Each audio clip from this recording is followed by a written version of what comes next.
Put this on, okay? You hold it, hold on to this key, don't let go, but just let go of the car. Ready? Say go. Yes.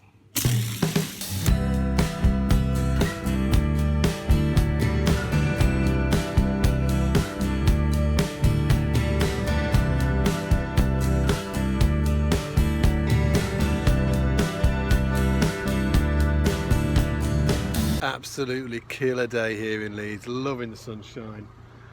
But now I've got to post the bass that Joey Gibson won over in the States. We gave away the bass for SBL Live 2016, and I need to get it in the post to him, so let's go do this.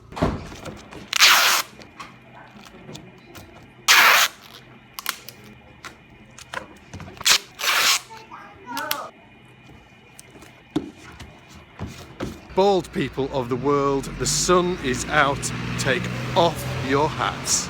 That took so long. I'm so glad that my business is all online and not, I don't have to post things every day. How do people do that? Seriously, it just took me about 30 minutes to post that bass. Crazy.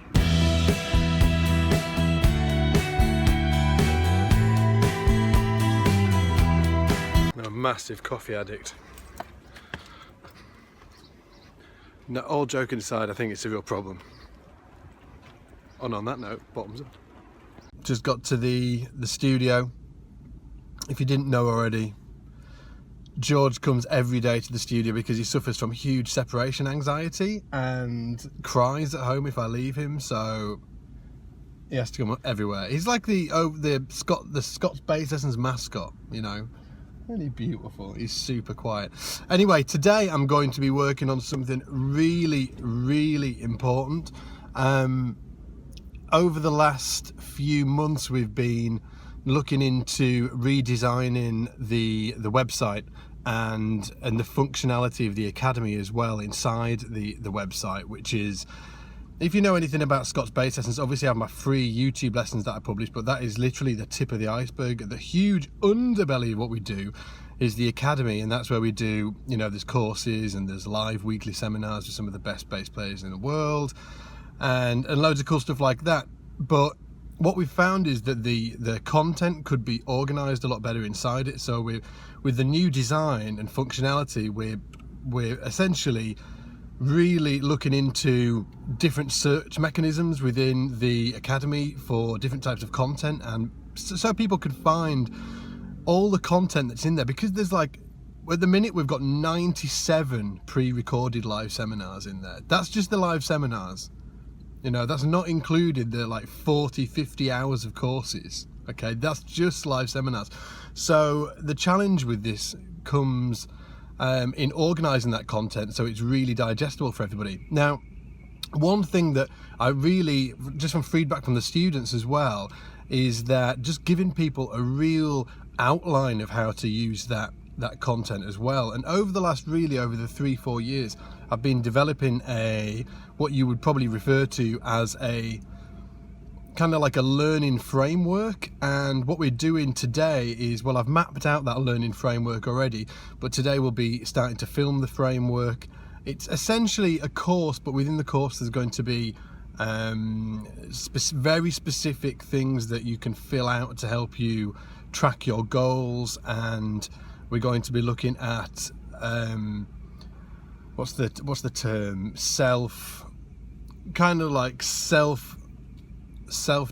self-development when it comes to your bass playing, and self-assessment, because that's a really, really important part of becoming a great musician, is learning how to self-assess, because 99.9% of the time you're on your own doing this stuff.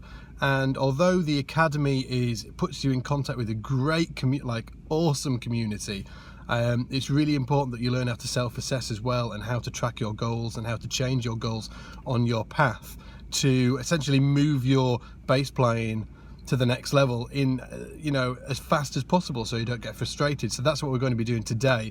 And honestly guys, when you check out the redesign, it is face melting. It's so good. The guys that are doing the design are are just, well, one of the best design agencies in the UK, so I'm really excited to get this one out there. It's going to be a few months before it's all ready, but really, really excited. It's going to be a complete game changer for what we do, so keep your eyes peeled.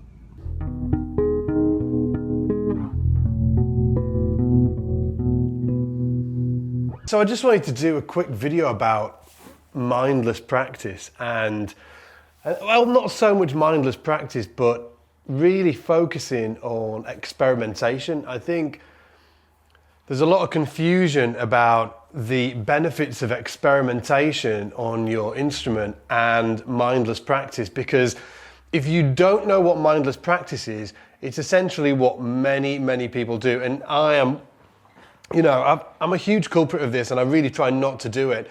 It's just when you pick your instrument up with no real direction and you think that you're doing practice. The actual fact of the matter is that you're not doing practice, you're just, going over stuff that you already know, and there is room for that because it just solidifies it and you're playing a bit more. But a lot of the time, if you're doing mindless practice for who knows how long, I've done mindless practice before for hours and not really accomplished anything. So if you are doing mindless practice, it's a little bit of a waste of time, and if you're anything like me, you really value your time and you want to get the most from your practice sessions, that you can do. So I just wanted to do this video because just today I got into the studio and I'm supposed to be doing 100 other things, but I listened to a track last night. It was by a guitar player called Ted Green, who's a fantastic guitar player, and the late Ted Green, he's not with us unfortunately anymore, and he was doing a tune called Send in the Clowns, which is one of my favourite ever tunes. So I decided, I was just inspired, I just thought, I want to pick up the bass and just do a little arrangement of the first part of Send in the Clowns, and sat down and then started to practice. And I just wanted to give you guys a heads up that this is the perfect example of experimentation that isn't mindless practice. Okay, it's experimentation, but not mindless. And I mean, I've got a focal point, I've got a reason that I've got the bass, I'm focusing on a particular, I'm focusing on a particular song, but you don't need to focus on a particular song. It could be a particular exercise or a particular thing that you want to get down. But as long as you've got something particular that you're working towards, you're good to go. It's when you pick up your bass and you have no idea about what you're going to work on and just play mindlessly for sometimes half an hour, sometimes an hour. And unfortunately, some people do this for hours and hours at a time and really get no real benefit from the time they're spent practicing. So when I've been doing this little arrangement, I just wanted to give you an example of what you could do, not in terms of arranging, but just if you do want to fit, experimentation into your practice time, it's a great thing to put in there, but just make sure it's on a topic. Okay, so you've got a focal point of that experimentation. It's just not just, I'm going to pick up my bass and hope for the best. Hopefully inspiration will come down and land on me and it'll be all good. Now, obviously that does happen, but a lot of the time it doesn't, and we just spent a load of time wasting time. So with this, I picked it up and I wanted to get a bit of a different vibe from the tone. This is the dry tone.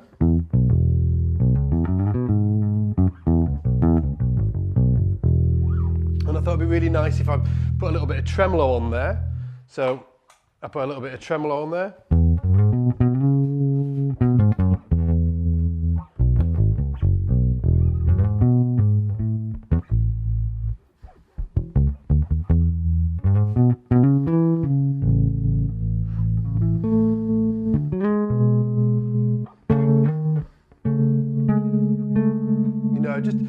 Just got a bit of a vibe for the tone. Obviously, when you're practicing the instrument, you should always be thinking about your tone and what you're trying to put forward with it. And then for me personally, with this track, I also put a little bit of delay on it as well. Just a tiny bit. I'm just going to play it without it's this much. So it's almost a reverby type effect. Super short, okay? But when you put that with the tremolo,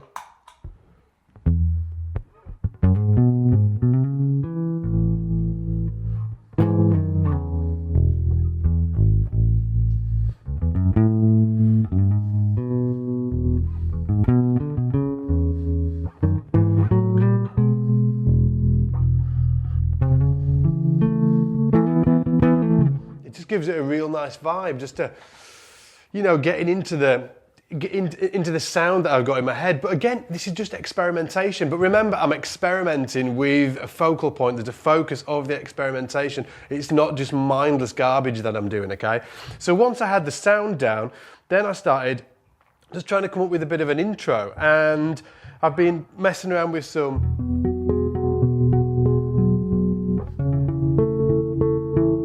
false harmonics.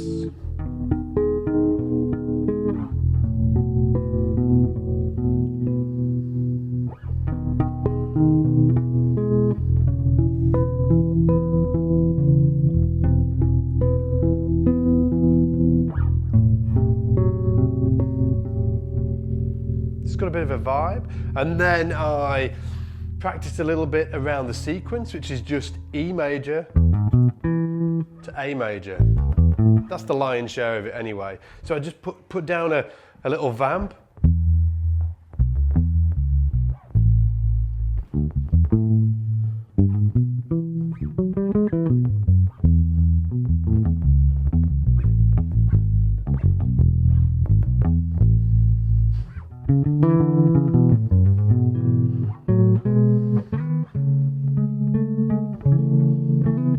And just experimented with the chords as well. You're probably watching me now thinking, well, look at the chords he's using. Well, just over the last half an hour, I've been looking for voicings that are going to work with this vibe. Again, I've got a focal point of what I'm working on. It's not just mindless. I'm looking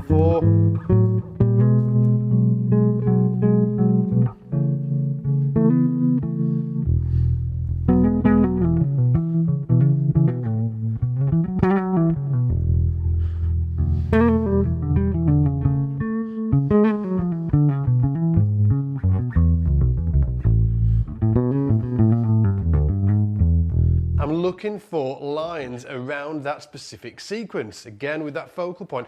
Now once I've got that down and I had a good vibe for it, then I started playing around with the melody. So the melody for Send It in the Clowns is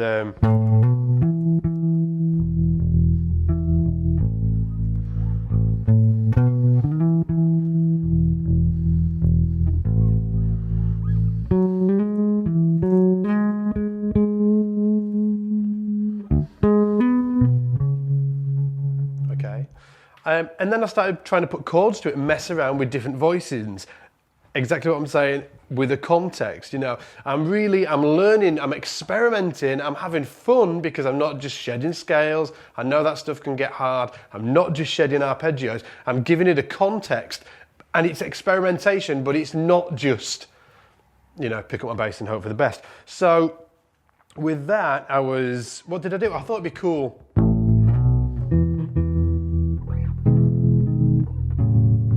I thought it'd be cool putting the melody in octaves.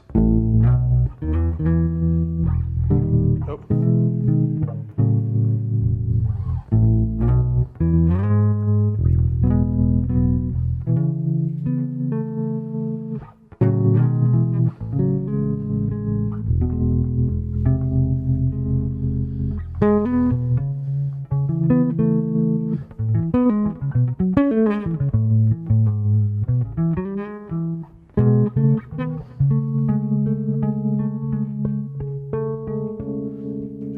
Looking for different vibes around the melody, and sometimes it's hard to find, you know, the right fingering for a melody as well as fitting chords on it. So just a little tip, if you're doing something like a solo thing like this, look for keys that have open strings in them. So for instance here,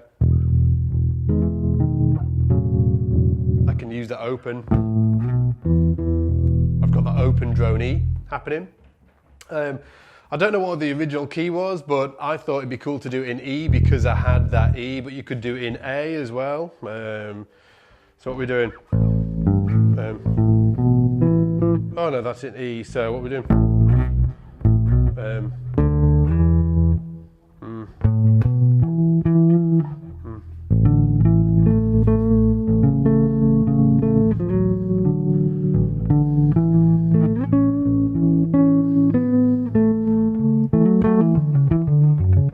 You know, you could do it in something like A as well, going from A to D. or something like that. But again, guys, I'm just highlighting that it's so important that you've got to give your practice a focal point. Like, there's certain things that I really recommend doing with your practice. And I'm actually working on a complete framework for the Academy that will walk people through this step by step. It's a big beast, and I'm a really analytical person. I have to be, because I'm ultra disorganized. I am super easily distracted. I'm the worst, but squirrel, you know, I'm just like the worst person to be distracted. So I've had to do this with my practice time just to really push my playing forward and get it to the next level. And this is what I really recommend for you. So what I do recommend is, you know, experimentation with the instrument, mess around with it, have fun, do all of that, pick up, jam, riff, but try and always give it some sort of focal point, so there's a focus to what you're doing. It's not mindless, it's fun, it's experimentation with a focus in mind and with a goal in mind. So it's just trust me, guys, it's just the best way to really have fun with the instrument and feel like you're kind of jamming around a bit. And you know that feeling when you do just jam around and you don't have a care in the world. You get that vibe, you get that fun element to it, but at the same time, it's doing your playing and your knowledge a ton of good as well. So, okay, so hopefully you enjoyed this little blurb that I did today. If you haven't checked out Scott's Bass Lessons yet, just go over the site, scottsbasslessons.com, check it out. And obviously check out the Academy. It's the #1 place to learn bass online, and it is epic. So other than that, take it easy. And as always, I'll see you in the shed.